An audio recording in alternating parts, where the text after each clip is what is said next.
గత 25 సంవత్సరాలుగా ఈ ఆంధ్ర ఏ 5 కోట్ల మంది ఏపీ ప్రజలకు, 150 కోట్ల మంది భారతీయులకు, అలాగే ఆంధ్ర రాష్ట్రంలో ఉన్న అన్ని పార్టీలకి, దేశంలో ఉన్న అన్ని పార్టీలకు రాజకీయ ఎన్నికల వ్యూహకర్తలు అనుసంధానంగా ఉన్నారు. రాజకీయ వ్యూహకర్తలు పార్టీలకు, ప్రజలకు అనుసంధానకర్తలు.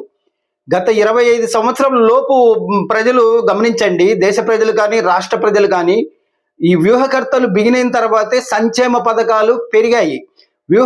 ప్రజలకు చాలా మంచి జరిగేలాగా వ్యూహకర్తలు చేశారు.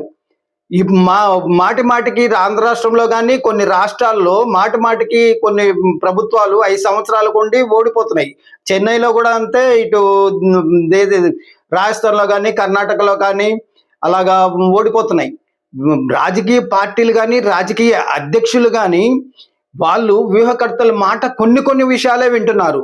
కొన్ని విషయాలు వినకపోవడం వల్లే వాళ్ళు ఓటమిని కొని తెచ్చుకుంటున్నారు. ఎప్పుడు రాజకీయ వ్యూహకర్తలు ప్రజలకు మంచి చేయాలనే కోరుకుంటారు. ఇలాగ మంచిగా ఉండండి, మీకు విజయం సాధిస్తారనే చెప్తారు. బూతులు తిట్టుకోవడం కానీ, హత్యలు చేయడం కానీ, ప్రజలకు ఆవగింజంత నష్టం వచ్చే వ్యూహాలు రాజకీయ వ్యూహకర్తలు చేయరు. అది చాలా కొందరు పార్టీ అధ్యక్షులు కొందరు గౌరవించుకుంటారు, కొందరు పెడచెవిన పెట్టేస్తారు, వేరే విషయం. రాజకీయ వ్యూహకర్తలకి ప్రపంచ జ్ఞానం ఉంటుంది.